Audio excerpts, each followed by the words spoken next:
সুপ্রিয় শিক্ষার্থীবৃন্দ, আশা করি সবাই ভালো আছো। আমিও ভালো আছি। দক্ষিণ নোয়াপাড়া উচ্চ বিদ্যালয় কর্তৃক আয়োজিত অনলাইন ক্লাসে সবাইকে সুস্বাগতম।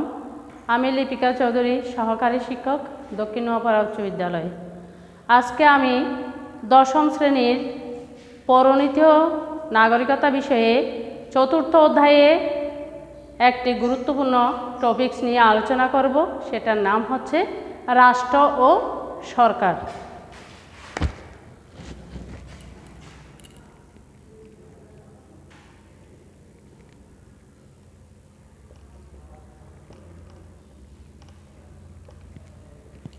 তাহলে রাষ্ট্র ও সরকার, তাহলে আজকের পাঠে আমি আলোচনা করব।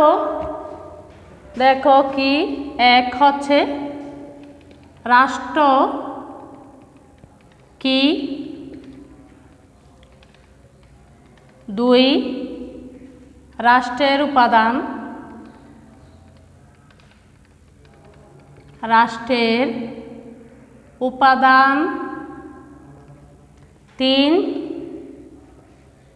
রাষ্ট্রের ধরন, রাষ্ট্রের ধরন, চার রাষ্ট্রের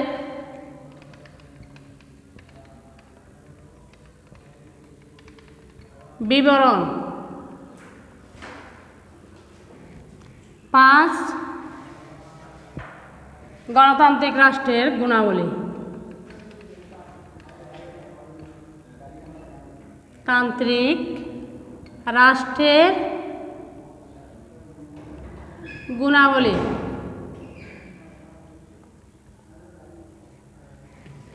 তাহলে আজকের পাঠে আলোচনা হবে রাষ্ট্র কি,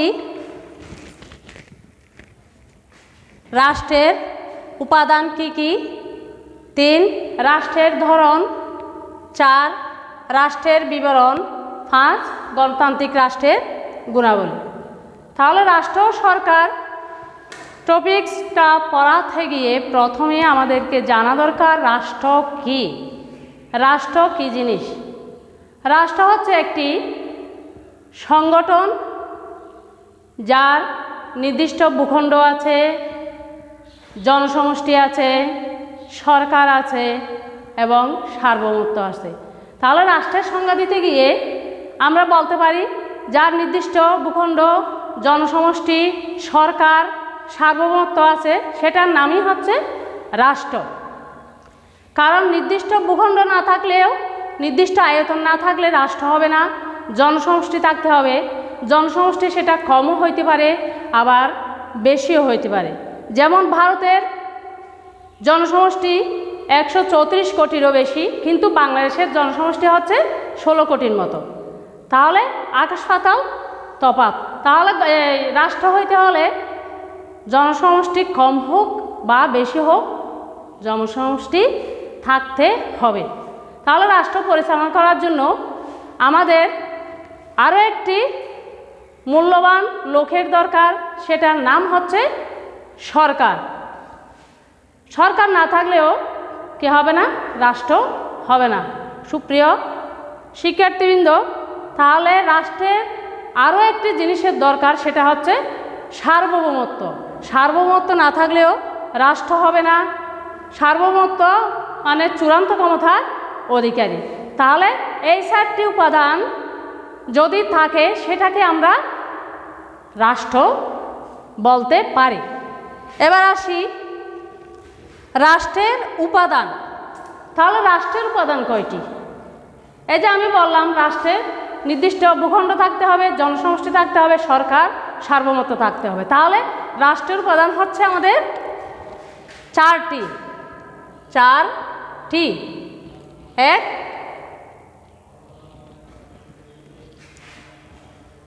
নির্দিষ্ট ভূখণ্ড, নির্দিষ্ট ভূখণ্ড, দুই জনসমষ্টি, তিন সরকার, চার সার্বভৌমত্ব।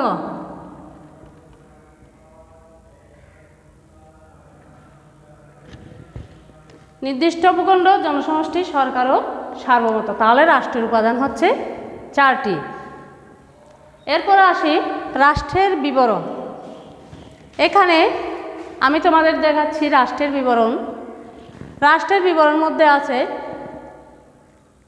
রাষ্ট্রের ধরন বলি আগে।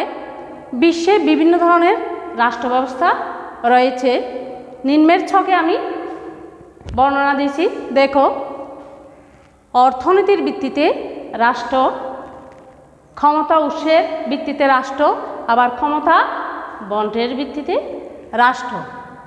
তাহলে অর্থনীতির ভিত্তিতে হচ্ছে পুঁজিবাদী রাষ্ট্র, সমাজতান্ত্রিক রাষ্ট্র। ক্ষমতার উৎসের ভিত্তিতে হচ্ছে গণতান্ত্রিক রাষ্ট্র, একনায়কতান্ত্রিক রাষ্ট্র। 3 হচ্ছে ক্ষমতা বন্টনের নীতির ভিত্তিতে এককেন্দ্রিক রাষ্ট্র, যুক্তরাষ্ট্রীয় রাষ্ট্র। আবার উত্তরাধিকার সূত্রের ভিত্তিতে রাজতন্ত্র, আবার উদ্দেশ্যের ভিত্তিতে জনকল্যাণমূলক রাষ্ট্র। আবার রাজতন্ত্রকে দুভাগে ভাগ করেছে, একটা হচ্ছে নিয়মতান্ত্রিক রাষ্ট্র আর একটা হচ্ছে নিরঙ্কুশ রাজতন্ত্র। তাহলে এগুলো হচ্ছে রাষ্ট্রের ধরন। এবার রাষ্ট্রের বিবরণ। রাষ্ট্রের বিবরণের মধ্যে আমি এখানে দেখাচ্ছি, দেখো সুপ্রিয় শিক্ষার্থীবৃন্দ, রাষ্ট্রের বিবরণ। অর্থনৈতিক ভিত্তিতে রাষ্ট্র 2 প্রকার, একটা হচ্ছে পুঁজিবাদী রাষ্ট্র আর একটা হচ্ছে সমাজতান্ত্রিক রাষ্ট্র। তাহলে এখন আসি আমি পুঁজিবাদী রাষ্ট্র কাকে বলে। পুঁজিবাদী রাষ্ট্র হচ্ছে যেখানে সম্পত্তির উপর নাগরিকদের ব্যক্তিগত মালিকানা স্বীকার করা হয়, সেটার নাম হচ্ছে পুঁজিবাদী রাষ্ট্র। আর এরপরে আছে সমাজতান্ত্রিক রাষ্ট্র, যেখানে সম্পত্তির উপর নাগরিকদের মালিকানা স্বীকার করা হয় না, সেটা হচ্ছে সমাজতান্ত্রিক রাষ্ট্র। এরপরে আসো গণতান্ত্রিক ক্ষমতার উৎসের ভিত্তিতে গণতান্ত্রিক রাষ্ট্র। গণতান্ত্রিক রাষ্ট্র হচ্ছে যে শাসন ব্যবস্থায় রাষ্ট্রের সকল ক্ষমতা জনগণের হাতে ন্যস্ত থাকে, সেটার নাম হচ্ছে গণতান্ত্রিক রাষ্ট্র।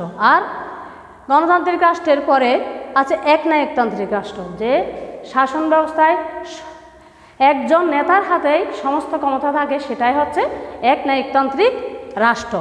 এরপরে ক্ষমতা বন্টনের নীতির ভিত্তিতে রাষ্ট্র। ক্ষমতা বন্টনের নীতির ভিত্তিতে রাষ্ট্রকে আবার 2 ধরনের ভাগ করা হয়, একটা হচ্ছে এককেন্দ্রিক রাষ্ট্র আর একটা হচ্ছে যুক্তরাষ্ট্রীয় রাষ্ট্র।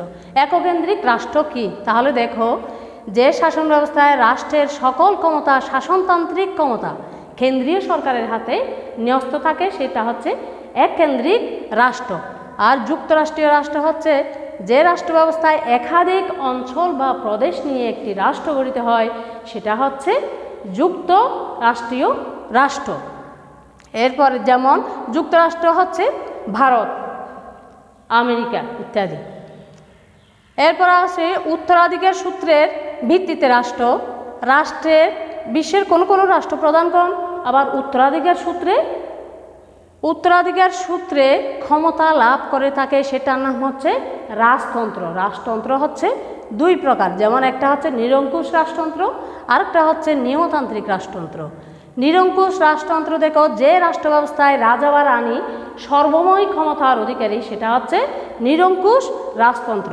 আরেকটা হচ্ছে নিয়মতান্ত্রিক রাজতন্ত্র, যে শাসন ব্যবস্থায় রাজা বা রানী উত্তরাধিকার সূত্রে ক্ষমতা প্রাপ্ত হন, সেটাই হচ্ছে নিয়মতান্ত্রিক রাজতন্ত্র। আরেকটা হচ্ছে উদ্দেশ্যের ভিত্তিতে রাষ্ট্র, যে রাষ্ট্র জনগণের দৈনন্দিন ন্যূনতম চাহিদা পূরণের জন্য কল্যাণমূলক কাজ করে, সেটার নাম হচ্ছে কল্যাণমূলক রাষ্ট্র। তাহলে এবার রাষ্ট্রের বিবরণ দেওয়া গেছে।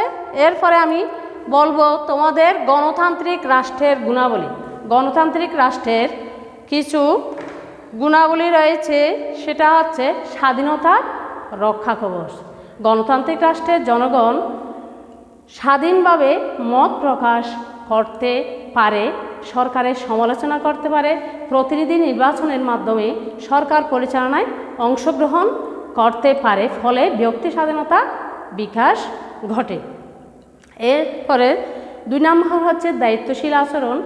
গণতান্ত্রিক রাষ্ট্রে শাসকগণ জনগণের প্রতিনিধি হিসাবে জনগণের নিকট দায়ী থাকে। তারা পরবর্তী নির্বাচনে জয়ী হওয়ার জন্য জনস্বার্থমূলক কাজ করার চেষ্টা করে। 3 হচ্ছে সরকারের দক্ষতা বৃদ্ধি। গণতন্ত্রে জনগণের আস্থার উপর সরকারের স্থায়িত্ব নির্ভর করে, ফলে জনগণের আস্থা লাভের জন্য সরকার সততার সাথে দায়িত্ব পালন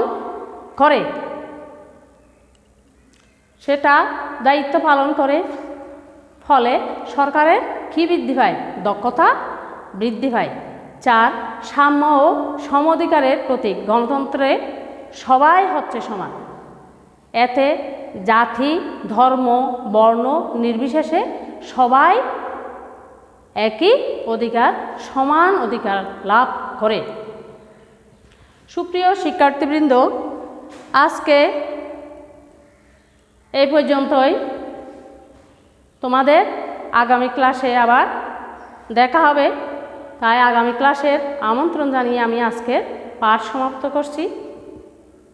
সুখে থেকো, ভালো থেকো, এ করোনার মধ্যে ঘরেই থেকো। সবাইকে ধন্যবাদ।